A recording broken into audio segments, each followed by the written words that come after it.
do do do do do do do do do do do do do. Yeah, that's enough of that because I need to put my glass on. I flubbed trying to start this video like twice. It's because I couldn't see the button on the camera. Terminator Dark Fate just got out of this. Feels like a spell since I've done first off, since I've done a review in the car. I think the last one I did was with Mark Adam's family, if I'm not mistaken. That was the last in the car one we did. Last solo one in the car I did. Oh man, I haven't done one by myself in the car in a while. Normally these days when I see a movie by myself, I kind of go home and I might still do this. I might make the thumbnail, just do it at home. But yeah, I think actually that might be what I decided to do. Take a quick picture, upload the picture and then, make the thumbnail. Just to let you know I'm in the car doing it. Terminator Dark Fate. I've been hearing it's the best Terminator since the second one, which means, and probably the first one. By that logic, they're also talking about the first one, or at least by that logic wordplay. But does it live up to the hype? Is it as good as they're saying? Is it not as good as they're saying? Is it better? What's my take on it? Well, my hot take, if you give me 1 second. I'm just gonna do something. There we go. Real quick, because I made the mistake of not seeing where I was stepping when I went into the car as I left, and I stepped in dog crap, and I didn't realize that till I took a whip, and it's still in my car. So I just need to air it out a little bit. It's also raining, so you might see a little mist coming in. It's misting, raining, and windy, so you might get a little spray coming in. Hopefully, it won't matter. Short and sweet of it. This is a good movie. It sure beats the shit out of Genesis. It's Genesis, but Genesis, as everyone calls it. See, this to me is how you do because what Genesis did, or tried to do at any rate, was it ignored the previous, because it was Terminator 5, I believe. Ignored the previous two. Ignored Rise of the Machines and ignored Salvation. And it was trying to do something that was a pseudo-sequel, pseudo-reboot to the second one.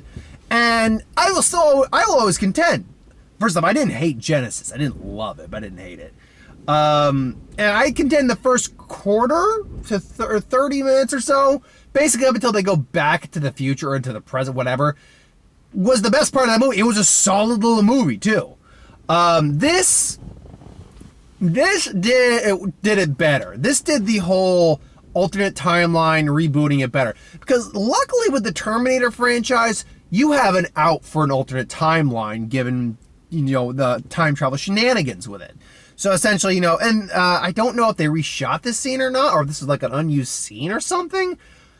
Linda Hamilton and young John Connor, I don't know if that was like a legitimate scene they shot and redid, because I think they used like deep fake technology on that, or the de-aging technology, because the T-850, I'm guessing it was.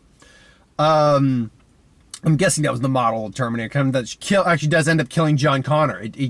John Connor ends up dying, and so but the future that was, they said basically they kept sending Terminators, and eventually one caught up and killed them. So that's where Linda Hamilton's just been killing Terminators for a while now. But obviously we're focusing on this new girl, Danny, Grace, who is the protector, and then Linda Hamilton obviously gets involved, and the Terminator gets involved, an Arnie Terminator. Now I already gave a little spoilers. I won't give too much away. Not to say that even if I gave the plot away, it'd be like, but I just try not to do a lot, unless it's something big, like on the Marvel or Star Wars, something like that, that's going to be very big pop culture, very heavy into pop culture, or if it's something that just pissed me off enough that I have to talk about it in spoilers. I don't do spoilers these days. I think hopefully it's just a better experience for you. I hope. If not, if you want me to go back to spoilers, let me know. But, all the acting, Linda Carter hasn't been, I guess Linda Carter, that's a winner one. Linda Hamilton hasn't really been in anything in a couple years. It hasn't been anything in a while. I can't remember the last thing I saw her in, or heard that she was in. Linda Hamilton's good in this. She's pretty. She's really good. She plays the obsessed pain of a mother who's lost something and also has had to deal with killer robots her life really, really well. She really toes that line pretty well. Also got a good couple good jokes in there too. I don't know the name of the actress who plays Grace, the the protector, if you will, but she's really good. I'll admit, I like the fact that she in herself is kind of a Terminator of protection in many ways. And what I mean by this, Terminator's focus is your target. That's it. Whatever means necessary. When you're on your target, you stay. That's your mission. You're not focusing on anything else. And she's the same way, just in protecting Danny. And it doesn't matter to her if people die. And even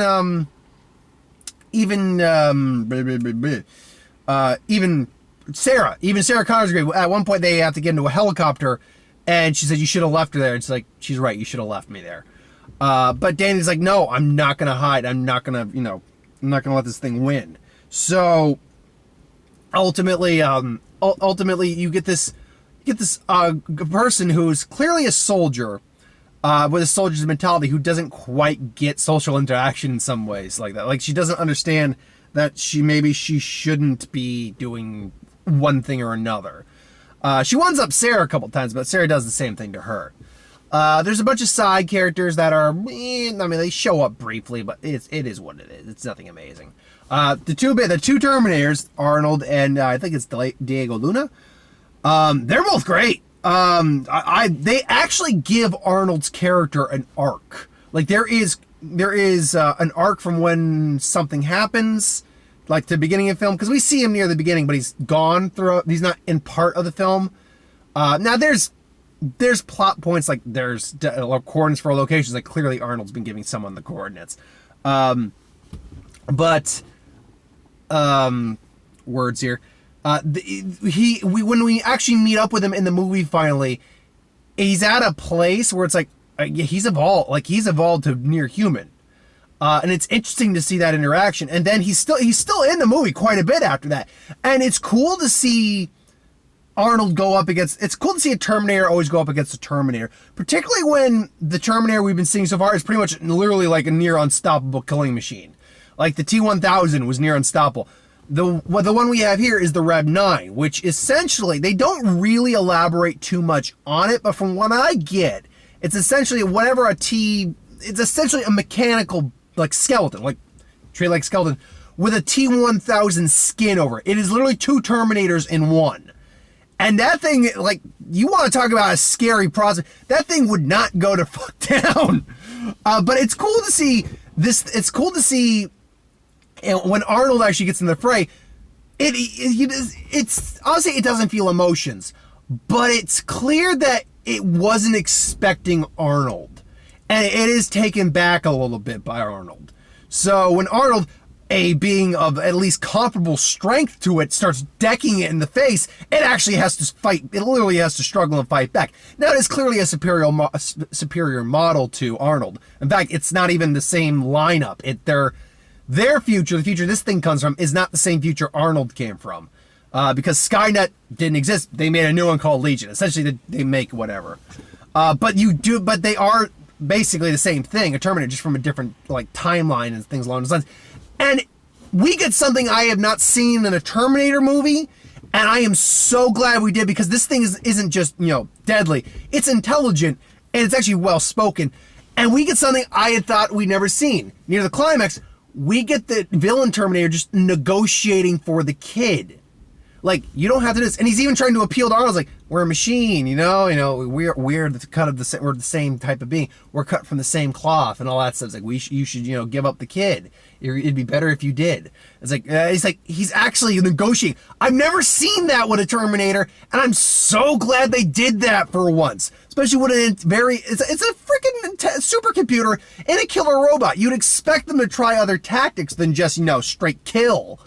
Because it clearly wasn't always working for him. That was really cool to see. And like the combat, the actual fights we see, there's some really cool fights in this movie. Like the final fight's just balls out, like just a fast. It's a balls to the wall, knuckle brawl. You see some of the shit in the trailer where, she's Grace, who's the protector, swirling shit and cutting them, like the T-1000 part of it in half. And other parts where you see like Arnold like just shooting it straight in the face. There's some cool stuff in the movie, no doubt. That said, there's a couple things that I'm watching like, wait, what? Again, no spoilers here. This is just a scene. We do cut to a few brief glimpses of the future. And in one scene, Grace apparently destroyed a Rev 9, the liquefied version of it, and you can tell it's the T-1000 part of it. But how? It's got its head blown off. That shouldn't stop it. So I'm not certain how that worked. Also, and this I think might actually be my biggest complaint with the movie, a lot of scenes, lose their impact because I already knew they were coming. When when Sarah Connor pops out of that car, I was like, that would have been a big cheer moment in the movies, in the screen. I mean, I'll get to this part in a second. But if the whole theater were packed, and we didn't know that was in the movie, like if we didn't even know Linda Hamilton was really in the movie, or if we knew she was in the movie but didn't know when she was showing up, that scene would have actually had a lot of, you probably would have heard some cheering in the crowd. But unfortunately, because it was one of the headlining scenes in the trailer, it does lose a little bit of impact. Like, okay, there she is. Man, like I knew this was coming. Other scenes too, I'm like, when I see like Arnold get hit by something or crushed under something, like I remember other scenes in the movie, so I know he's not gone. And then sure enough, he comes back. This time I'm not be coming back. That's a line he says. And I'm not going to spoil how it ends, but someone actually has put it back. Someone put it really well. They've closed the doors on this, unless they want to reboot it again. There's no real way you're bringing Arnold back into this. I think they've really closed a chapter out on Arnold's Terminators, T-850 or T-800, depending which version we're going with. They've really closed the door on that. And you know what? Not going to say how it goes, but it's a good way for the door is closed in an effective way, I think. Better than they did in Genesis, which, frankly, just... Granted, it would have been cool to see like a liquefied T1. Well, I guess it'd be a liquid metal T850. Was he upgraded to a T1000 at that point, Arnold? But whatever, it's all good. And unfortunately, I don't know how well this movie's gonna do. I need to check what the budget is, because this thing probably was not cheap. The amount of effects in this, and they're good effects too. Although the zero-G kind of stuff in the plane, like the free-falling stuff, I've seen it done better in other movies. Hell, The Mummy, which this is a far better movie than The Mummy with Tom Cruise, did it better. I don't know how well this movie's going to do this week. The opening week is going to be a big tell, and then the drop is going to be the bigger tell. Because there was maybe, at best, 10 people in my screening. And usually I can get a feel for what opening weekend's going to be from the Thursday night. I don't know, Rick. What do you think? Morty, you know what I think? I think this movie's gonna bomb, Morty. I think this movie's gonna bomb. Okay, do I think this movie's gonna bomb? I don't know. I just don't know, because I don't know what the opening weekend's gonna look like. I don't know what's even projected for right now. I think it's projected maybe in like the 30s. Hopefully that could be a bit higher, because the movie deserves better than that. I don't know what the foreign's going to look like, and I don't know what the long-term's going to look like. And I also don't know what the movie's made on. The movie had a decent marketing budget, too, so... Because I remember seeing at least a couple different trailers. It's tough. We'll see what happens with this movie. I want good things. I hope good things for it. I really do. I mean, would I want to see another Terminator movie after this? That's tough, because one of the things I always did look forward to was Arnold showing up in some fashion. Even in Salvation, he showed up, just, in the CGI briefly, but he showed up. So it's gonna suck not to see him again. But I'll be honest. The girl too, Danny. She was great. Yeah, she was really good. So yeah, if this did well enough to get a sequel and they made a sequel, I'd be down for it. You can still somehow you can find a way to bring Arnold back. Let's be honest. It wouldn't be the same Arnold we got in this movie, but you could still find a way to bring Arnold back. So would I recommend this? Yeah, I would recommend this. I will even say that yes, it's the best one since the original two. And that's not saying much, but at the same time, we've had 3 other movies, so that is saying something. And Rise of the Machines isn't that bad, I don't think. Salvation's kind of boring, but still not terrible. Genesis has a good first act, and then just goes downhill from there. So, it's been a hit and miss road for it. But this is definitely the best one we've had since the original 2. Definitely. But anyway, that's my thoughts on Terminator Dark Fate. I recommend it. I hope you enjoy it if you decide to see it, or you enjoyed it. In terms of trailers, oh crud, oh, that's not good. Where's my trailer? There we go. There we go. We got Birds of Prey. The more I see that trailer, more I'm like, I need a trailer too, because this is looking worse and worse every time I see the damn trailer. It looks like a CW. It looks like it belongs in the Arrowverse. Which, that's fine for TV, but not for a movie. Although, I will say, Margot Robbie looks like she'll be fine. I'm sure Mary Elizabeth Winstead will be just fine, but that just, again, it seems very CW-ish. And Ewan McGregor looks like he's having a blast. 21 Bridges, that's a new trailer. I haven't seen that one. Looks good. Jumanji, the newest trailer. They imply someone's going to die. Bethany apparently got turned into a horse. So, yeah, I mean, look, I really liked the first in Jumanji. It was a real pleasant surprise. I saw it twice, actually. And so I'm looking forward to this one. Ford v Ferrari, I'm all in for this movie, man. And of course, it's probably the best movie coming out that weekend. So that's the movie. That's a weekend. Also has Charlie's Angels and Midway. I think Midway's next week. I think.